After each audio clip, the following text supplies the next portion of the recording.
Hi, this is Rob Campbell, and here's a talk I gave last fall at Eros, talking about ground photos and arguing for a database to archive this imagery. A few years ago, I proposed a system like this in a talk that's also posted here. I will try not to repeat here, so you would probably want to watch that one first. In this talk, I'll talk about what I've done since then. Last month in Brookings, South Dakota, I finally achieved a major life goal.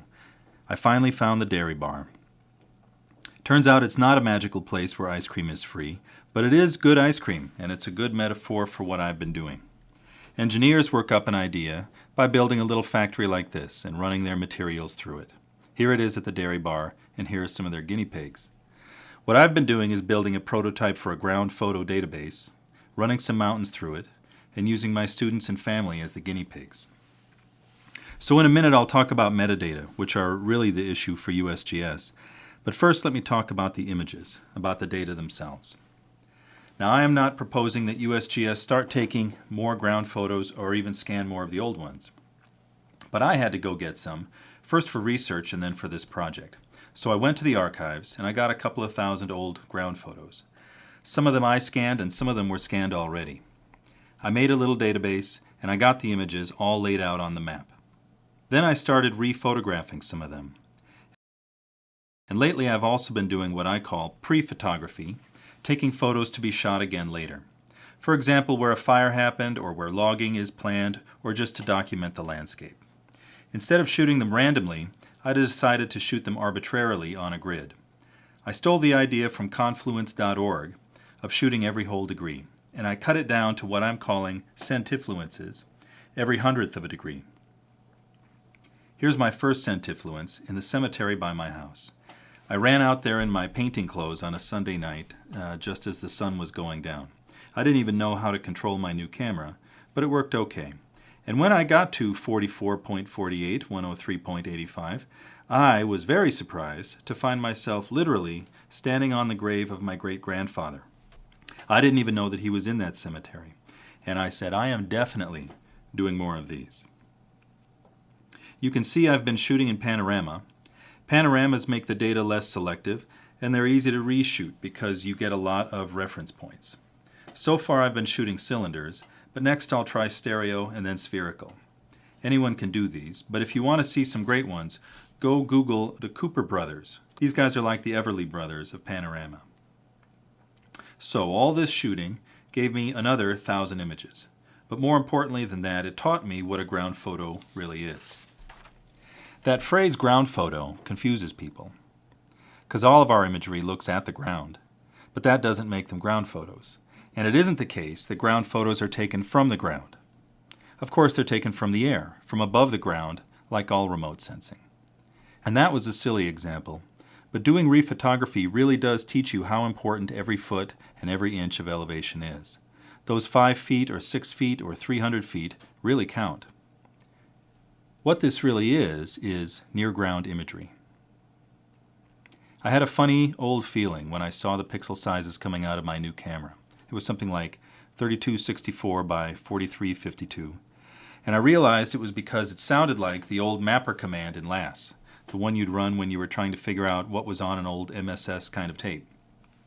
But it got me thinking, if you could run down to Best Buy and buy an MSS sensor, the way you'd buy a digital camera, how many megapixels would it have?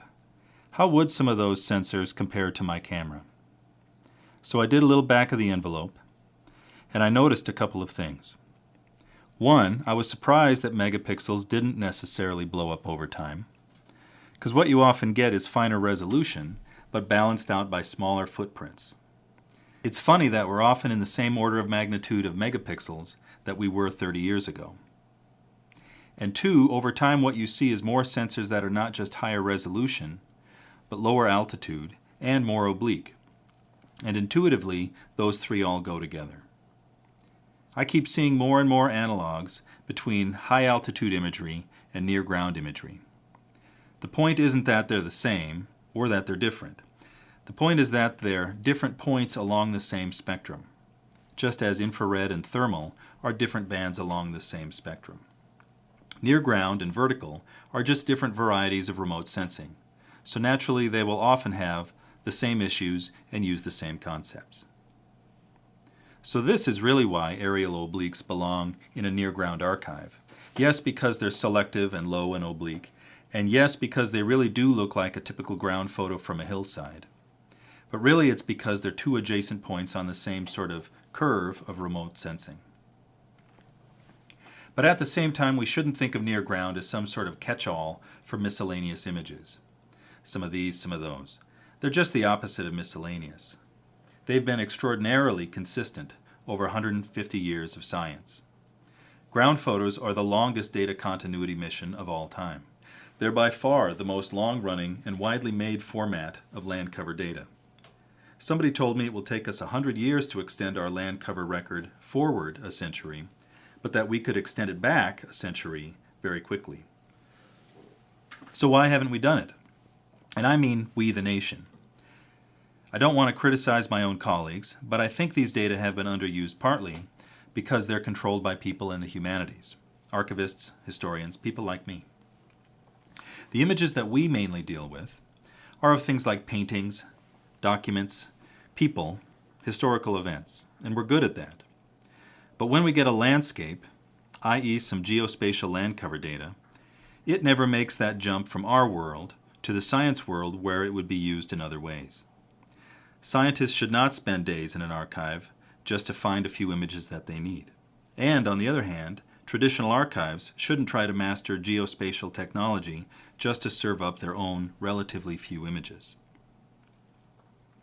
So now we're moving from images to metadata and delivery, and that's where USGS's role would really be. Let's talk about some of these issues. First, metadata. Historians know that the danger with metadata is getting separated from the data. So we love the old practice of embedding metadata right in the images, which is why I started doing this. I know I should smile. But more often, the metadata aren't in the image, they're on the back. Here's the New York Times doing a nice little front and back thing. So this is why I quickly learned to scan the fronts and the backs. But you see, in the transition to digital, we've messed up. We're still representing two-sided documents with one-sided files. And as usual, this is a social problem, not a technical one. There are file formats around, but TIFFs never made it into browsers, and things like JPMs never made it anywhere. So far, I just put two JPEGs in a PDF wrapper, which also works nicely for before and after shots. Eventually, I realized that images that were born digital should have backsides too. That's where all those EXIF kind of tags should be rendered. And then I realized that scanned images should get a digital backside in addition to their native backside, a third side, with the metadata from the scanning and so forth. And then at that point you realize you can have as many sides as you want. Ground photos become sort of strangely multi-dimensional, but in the metadata, not in the spectral bands. Okay, how about registration?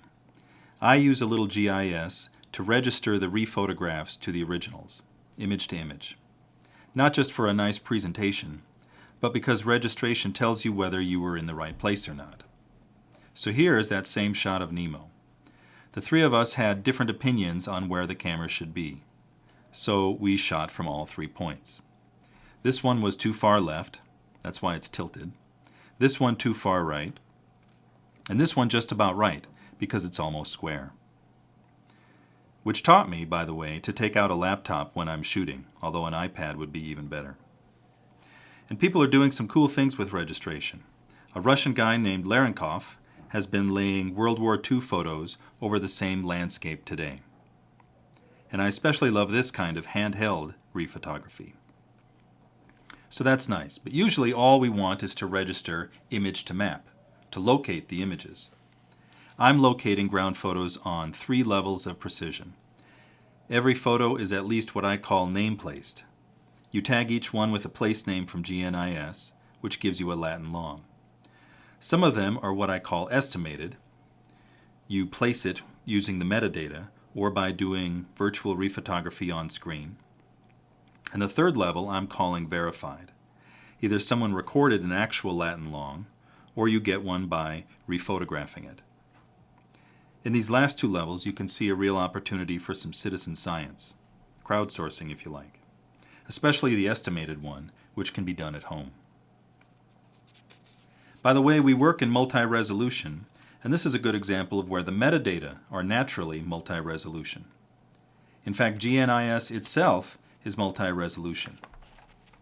This image, for example, is tagged at Gertie Mine, but if we didn't know that, we could tag it as Hill City, or Pennington County, or Black Hills, or South Dakota. Another example of multi-resolution is time. Most of the images have a year, and maybe a date, and a time of day. But I also made a field for estimated decade, which is really useful and surprisingly accurate. The point here is that the metadata are all accurate, but they don't all try to be equally precise. One more point on location, which is footprints.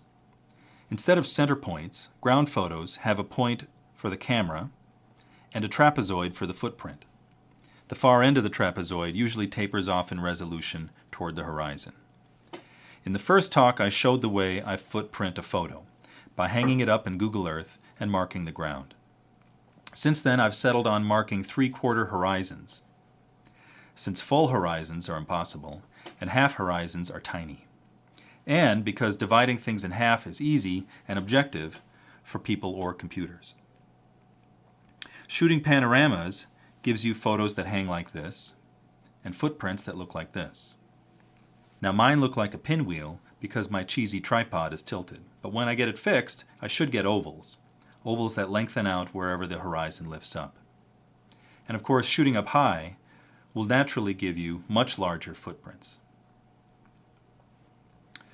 Okay, a few more nuts and bolts. First, the beginning. To start such a database, I have thought about these data sets. The Landcover trend photos, 30 or 40,000, plus the smaller collections lying around Eros, something outside the US, for example. Also the aerial collections, 4 obliques at the ends. And then the Denver Photo Library, which has about 30,000 scans so far, 500,000 total waiting. That would be enough for a beta. And then the end. Ultimately, if this database had photos just from USGS, it would still be a triumphant success. It would be a model for others. But of course, if it included other agencies, and then non-federal images, even better. For scene IDs, I do something simple like this, because it's legible and it credits the source organization in the project with 1 billion scenes for every prefix. Now, since I just said the word billion, let me say, there won't actually be 1 billion anything. In fact, I have to say, this would take a little bit of thinking differently, but I don't see the big John Kennedy challenge in this. Becoming an organization that does this sort of thing, now that's hard. But for people who do, this is not rocket science. In Earth Explorer, I just looked, USGS is serving up 160-some lines of data in 23 different categories. I think this wheel has been thoroughly invented. I am proposing one more line, one that would polish off the whole domain of ground photos, and even near ground if you like. It would take a little setup time, and then about an FTE going forward. And I don't propose this, by the way, because I need an FTE to F my T. I have a couple already. Or because I just wanted to see I-90 one more time. Or, by the way, because I thought you all needed some make work to keep you busy. But just because of this. In every generation of the USGS, you find ground photography. But more importantly, what you find is adaptation. You find an organization learning, flexing, and growing, not settling and fossilizing. For about a century, USGS rode the wave of modernism and the Industrial Revolution, taking advantage of new technologies like cameras, airplanes, and satellites. And now it's also going to ride postmodernism and the environmental revolution. And again, it finds around it new technologies like data farms and drones and iPhones. But it also finds things that are so old they're new again, like stereo, panoramas, obliques, and ground photos. The strategies now are a little more multi, a blend of partnership and centralization, and a blend of old modernist technology with things that really are new. A kind of temporal depth. We literally leave the planet for information about the ground we're standing on, and good for us.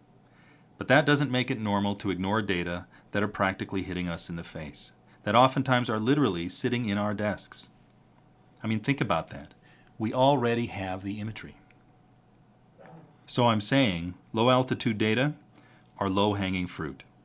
They're a real opportunity, and for not what you'd call real money. Thank you for your time and your thoughts.